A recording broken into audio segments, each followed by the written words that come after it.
امام مہدی۔ کیا امام مہدی کا ظہور قریب ہے؟ کیا ہم دجال کے دور کو دیکھنے والے ہیں؟ کیا ہم اس وقت آخری زمانے میں جی رہے ہیں؟ یہ وہ سوالات ہیں جو آج کل لوگ پوچھتے ہیں۔ ان سب کو جاننے کے لیے ہمیں پیچھے جانا پڑے گا۔ آج سے 1400 سال پہلے کہ رسول اللہ صلی اللہ علیہ وسلم نے ہمیں چھوٹی نشانات اور بڑی نشانات بتائی ہے۔ بڑی نشانات 10 ہیں اور ان کی ابتدا دجال سے ہے۔ پھر عیسیٰ علیہ السلام نازل ہوگا، پھر اس کے بعد ایک کے بعد ایک نشانیاں ظاہر ہوتی جائے گی۔ یاد رکھے یہ 10 بڑی نشانیاں اس وقت تک نہیں آئے گی جب تک تمام چھوٹی نشانیاں پوری نہ ہو جائے۔ اب سوال یہ پیدا ہوتا ہے کہ امام مہدی کا مقام ان نشانیوں میں کہاں ہے؟ امام مہدی ان چھوٹی نشانیوں کا آخری حصہ ہوں گے اور وہ انہی کے اختتام میں ظاہر ہوں گے، اور دجال کے دور کو بھی اپنی آنکھوں سے دیکھیں گے۔ یعنی وہ پہلے بڑے نشان دجال کے وقت موجود ہوں گے۔ تو اگر ابھی تک ساری چھوٹی نشانیاں پوری نہیں ہوئی تو امام مہدی بھی نہیں آئیں گے اور نہ ہی دجال آئے گا۔ اور یہ بات یاد رکھیں، اب علماء نے فرمایا ہے کہ چھوٹی نشانیوں میں سے اکثر نشانیاں پوری ہو چکی ہے، بس چند باقی رہ گئے ہیں۔ ان باقی نشانیوں میں سے ایک نشانی یہ ہے کہ رسول اللہ صلی اللہ علیہ وسلم نے فرمایا کہ دریائے فرات جو ترکی سے شروع ہو کر شام سے عراق تک جاتا ہے، اور ایک وقت ایسا آئے گا کہ یہ دریا سکڑ جائے گا اور اس کے نیچے سے ایک سونے کا پہاڑ ظاہر ہوگا۔ اور رسول اللہ صلی اللہ علیہ وسلم نے ہمیں تنبیہ کی ہے کہ اس سونے کے پہاڑ کے قریب مت جانا۔ آپ صلی اللہ علیہ وسلم نے فرمایا اس وقت جب لوگ وہاں سونے لینے جائے گا تو ہر 100 لوگوں میں سے 99 قتل ہو جائیں گے اور صرف ایک زندہ واپس آئے گا۔ یہ قیامت کی ایک چھوٹی نشانی ہے جو ابھی تک ظاہر نہیں ہوئی ہے۔ جب تک یہ نہیں آتی تو امام مہدی کا ظہور نہیں ہوگا اور نہ ہی دجال کا۔ ایک اور چھوٹی نشانی جو ابھی ظاہر نہیں ہوئی ہے وہ یہ ہے کہ جزیرہ نما عرب یعنی آج کا سعودی عرب دوبارہ سرسبز اور نہریں بہنے والی زمین بن جائے گی۔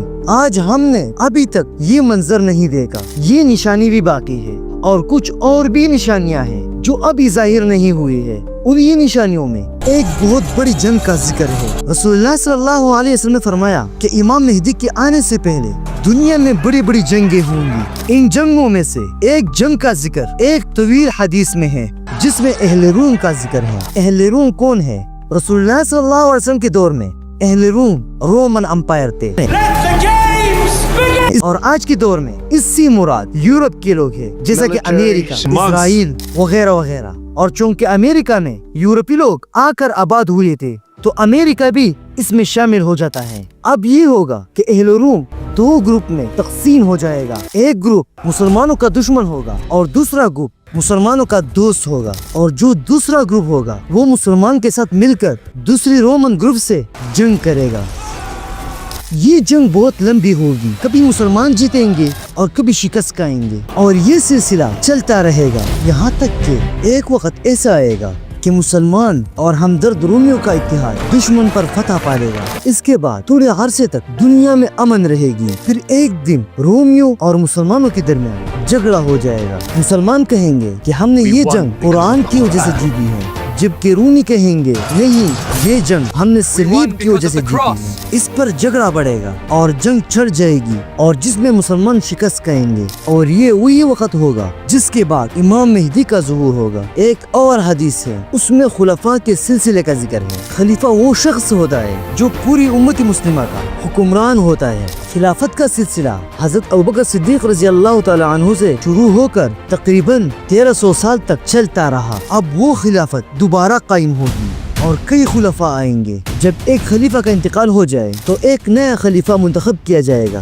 یہ انتخاب شام کے علاقے میں ہوگا۔ نبی کریم صلی اللہ علیہ وسلم نے شام کا ذکر کئی حدیثوں میں ذکر کیا ہے، بلکہ اس سے مراد آج کا ملک شام مراد نہیں، بلکہ لبنان، اردن، فلسطین، مصر کا کچھ حصہ اور عراق کا کچھ حصہ اس میں شامل ہے۔ شام کے اس علاقے میں وہ تمام لیڈران اکٹھے ہو جائیں گے اور نیا خلیفہ منتخب کرنے کی کوشش کرے گا۔ ان میں سے ہر ایک خود کو خلیفہ بنانے کی خواہش दुश्मन होगा और इनमें इख्तिलाफ पैदा हो जाएगा। उन्हीं उम्मीदवारों में से एक शख्स जो खलीफा बनने की अहलियत रखता है इन झगड़ों से तंग आ जाएगा और वो शख्स वहाँ से निकलकर मक्का की तरफ जाता है और वो खलीफा बनना ही नहीं चाहता। पीछे बाकी लोग कहते हैं कि वो कहाँ गया और वो कहता है कि वो तो मक्का चला गया। तो वो सब फैसला करते हैं चलो उसे ही लीडर बनाते हैं। वो सब लोग मक्का पहुँचते हैं और देखते हैं कि वो शख्स काबा का तवाफ कर रहा है। फिर वो लोग इस शख्स पर जोर जबरदस्ती करता है कि वो मुसलमानों का खलीफा बन जाए। बिल्कुल ऐसा ही है जैसा कि सहाबा ने अबू बकर सिद्दीक रज़ियल्लाहु तआला अन्हु को खलीफा बनाया था। अब वो शख्स इमाम मेहदी है। लेकिन सवाल ये है कि हमें कैसे पता चलेगा कि ये इमाम मेहदी है कि एक और वाकया उस वक्त पेश आएगा। वो जब शाम से मक्का आए तो एक लश्कर पीछे छोड़ आए थे और वो लश्कर बगावत पर उतर आता है और कहता है ये क्या है, ये लोग इसे मुसलमानों का खलीफा बना रहा है, हम ये नहीं मानते। चुनांचे वो एक पूरा लश्कर लेकर उन लोगों को उछलने के लिए निकल पड़ते हैं। जब वो लश्कर मदीना के करीब खुली मैदान में पहुँचते हैं तो अल्लाह ताला जमीन को फाड़ देता है और पूरा लश्कर जमीन में धंस जाता है। जब ये वाकया पेश आता है तो तब हमें पूरा यकीन हो जाता है कि जिस शख्स से काबा में बैत किए गए थे वही इमाम मेहदी है। अब जब इमाम मेहदी जाहिर होता है तो उनका सबसे पहले ये काम होता है कि वो तमाम मुसलमानों को एक जगह इकट्ठा करे। अब वो मुसलमानों का खलीफा बन चुका है और इनकी जिम्मेदारी है कि तमाम मुसलमानों को मुत्तहिद करे। वो एक बहुत बड़ी जंग के लिए यूरोप की तरफ जाता है। एक बहुत बड़ी जंग होती है। नबी सल्लल्लाहु अलैहि वसल्लम ने फरमाया कि इस जंग में 1/3 हिस्सा शहीद होगा जो कि उस जमाने के सबसे अजीम शहादत होगी और 1/3 भाग जाएगा और उन्हें कभी भी माफ नहीं किया जाएगा और 1/3 इमाम मेहदी के साथ कामयाब हो जाएंगे। और इसके बाद इमाम मेहदी पूरे यूरोप की सरजमीन पर अदल और इंसाफ का निजाम कायम करेगा और वो दुनिया को इतना अदल और इंसाफ से भर देता है जितना जुल्म इससे पहले दुनिया में फैल चुका था। एक और हदीस में है कि वो हिंदुस्तान तक सफर करता है और ईरान तक भी, ताकि मुसलमानों को एक साथ जमा करे। अब इनका निजाम मुकम्मल हो चुका था। अब ये बात ज़हन में रखे कि इमाम मेहदी के आने से पहले बहुत सारी जंगें होंगी। आज दुनिया में जो कुछ हो रहा है जैसा कि अमेरिका और इजराइल और ईरान का जंग होना, और इन्हीं में से एक जंग हो सकता है, लेकिन वो असल फैसला कुन जंग नहीं जिसके बाद इमाम मेहदी का ज़ुहूर होगा। इमाम मेहदी जब हुक्मरानी संभालते हैं तो हदीस में आता है कि वो बार बार यरूशलेम और शुमाली इलाकों के दरमियान सफर करते रहेंगे, यानी यूरोप की तरफ भी। अब उलमा कहते हैं कि अगर वो बैतुल मुक़द्दस आ जाता है तो इसका मतलब है कि वो इलाका उस वक्त मुसलमानों के कब्जे में होगा। और कुछ उलमा का यही कहना है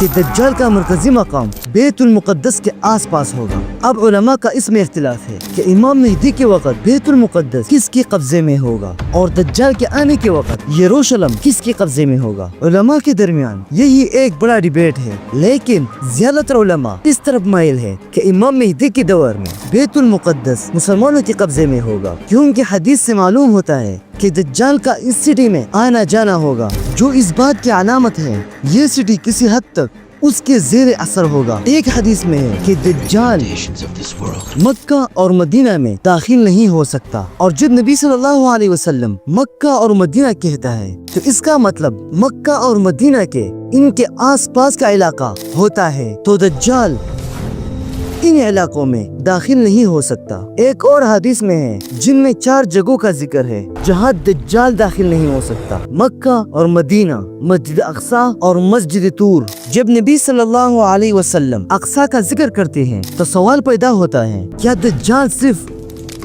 बैतुल मुक़द्दस के अंदर दाखिल नहीं हो सकता, या पूरा अक्सा और उसके आसपास का इलाका सब मुसलमानों के कब्जे में होगा? ये भी उलमा के दरमियान एक बहुत बड़ा डिबेट है कि दज्जाल की पैरोकारों की एक बड़ी जमात मशरिक से निकलेगी और ये जमात ईरान के सिटी अस्फहान से होगा और इसमें 70,000 यहूदी दज्जाल के पैरोकार होंगे। ये दज्जाल के सबसे बड़े और सबसे पहले पैरोकार होंगे। अब सवाल ये पैदा होता है, आखिर वही खित्ता क्यों जो दज्जाल के पैरोकारों में सबसे आगे होगा? क्या इसकी वजह ये है कि दज्जाल की असल ताकत मशरिक में कहीं कायम होगी, फिर वो मुसलमानों से लड़ने के लिए मशरिक उस्ता की तरफ आएगा? अल्लाह ही बेहतर जानता है, हम यकीन से कुछ नहीं कह सकते। एग्जैक्ट हमें इस बात की उम्मीद जरूर रखनी चाहिए कि दुनिया में आज जो कुछ हो रहा है कि इसका मतलब ये है कि वो लोग पूरे खित्ते पर काबिज हो जाएंगे।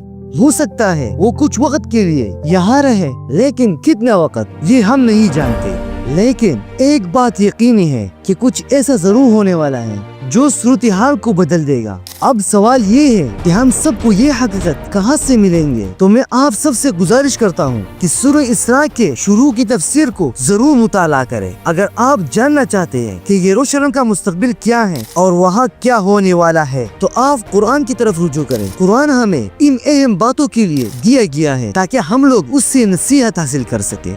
अल्लाह ताला ने सूरह इसरा की इब्तिदाई आयतों में उस अंजाम को बयान फरमाया है। आप उसका मुताला करें, क्योंकि वहाँ जो कुछ तारीख में हुआ था तो वही तारीख दोबारा आने वाला है।